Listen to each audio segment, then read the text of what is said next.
Tony Hale has done something most actors only dream of: star in 2 hit shows, win multiple Emmys, and eat M&Ms as a job. Yeah. You think he'd be an easy guy not to like, except he's so likable. He joins us in the Fox Farm One studio. Welcome. Well, thank you. I was about to say welcome. This is your place. That's okay. I feel very welcomed nice with you here. That was so kind. Well, you're welcome. Please don't cry. Eat an M&M. They make everyone feel better. Chocolate is healing. It is, actually. It is. It is. Your character on Veep, you played Gary, who is this doting, infatuated assistant to Julie Louis-Dreyfus's character, President Myers. Yep.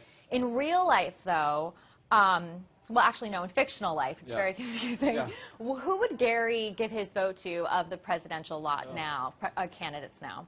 Ooh, well, I mean, in his world, there's really no one outside of Selena Meyer, because he just, I mean, she's pretty much as close to Jesus as can happen. So I don't, and also, I mean, and her character is an awful human being and should never be in office, but he just worships her. So I think if he even tried to vote somebody else, she would just completely slap him upside the head. I love how politically correct you are in real life and also on the show. Great answer. Thank you. Thank you. After Buster on Arrested Development, obviously Gary on Veep, you're kind of the court jester, the sidekick. Sure, sure. But you're very versatile as an actor, obviously. Oh, kind. Are you? This is like an affirmation day. I love this. Amen.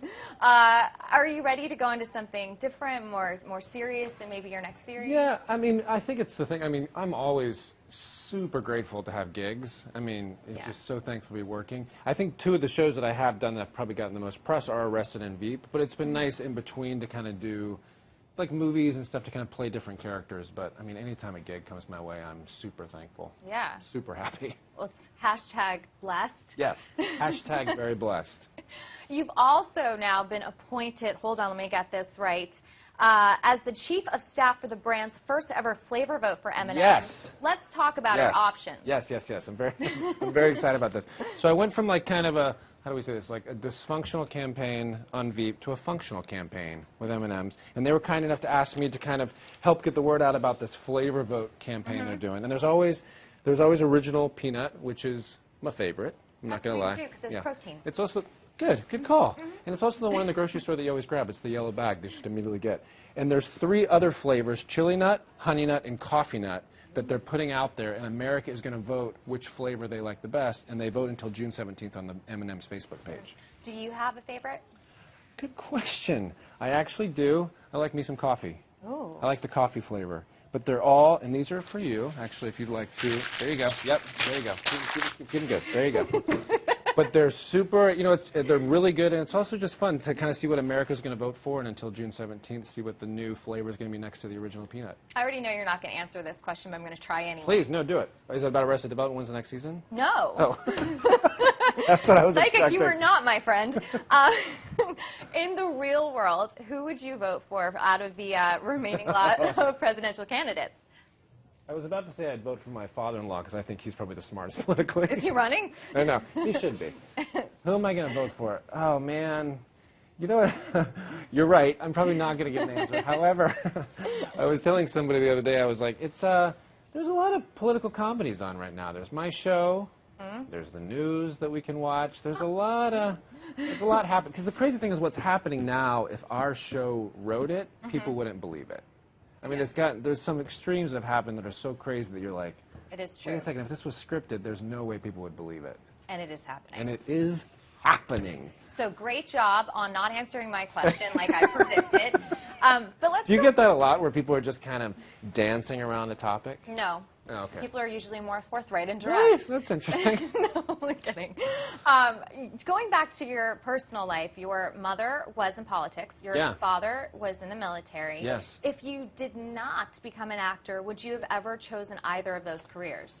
I don't know, man. I don't think I would get into politics because I mean, the thing about, like, for instance, our show, when they it's a satire and you kind of see behind the scenes what's going on. It's such an environment, just a pressure cooker of anxiety, of just massive decisions. And I like making fun of it, and I like, you know, kind of playing into the comedy of it. I don't know if I could be a part of that. I mean, I have huge respect for anybody who wants to step into that if their motives are pure and they want to make a difference. But I don't know. It's not something I'd want to do. Yeah. No. Well. But I think, you know, but I do, the thing about it I love about our show is I think these people are human beings. You know, we put them on such pedestals of like, oh my gosh, they're perfect. But behind the scenes, you know, they freak out, you know, they get insecure, they know they scream, you know, they're trying to position themselves. I mean, and DC actually likes our show because it shows a little more of a, I mean, it's a satire, Right. so hopefully it's not happening, what's happening on our show. But it shows maybe a little more realistic picture of the humanity of it. Well, you know? everyone's flawed. No one's We're all a mess. We're all a work in progress. The internet told me that you met your wife right. at Bible study. We did meet at a Bible study. Yes, right? we did. Because as we all know, the only person who wasn't flawed was Jesus. Great transition. Is it hard, though, being in Hollywood and having faith and fame? You know, it's one of those things that my faith has always been very important to me, and there's so much uncertainty in my business, is to know that God's has my back. That's everything to me. Yeah. Yeah. And now, you know what? Oh, you should try one. No, actually, let me ask you this: when Yeah. you look at the bags, what are you drawn to immediately? Are you drawn to chili nut, coffee nut, or honey nut? Chili nut, because it just seems different and a little spicy. You like a kick? Just like my personality. Great, that works. But you know what? This is good. This is my peace offering to you. I'm gonna let you have this. Wait, hold on. Do you like coffee? No. Trust me, I've got plenty. No, you need to take them just- all. You need to take them all. It's more of a memento. All right. That's so nice. Yeah, we're bonding. We are bonding. Thanks, Tony. Thanks for having me. For more on Tony Hale, follow him on Twitter at Mr. Tony Hale. I'm Diana Feldman for Fox 411. Thank you, Diana.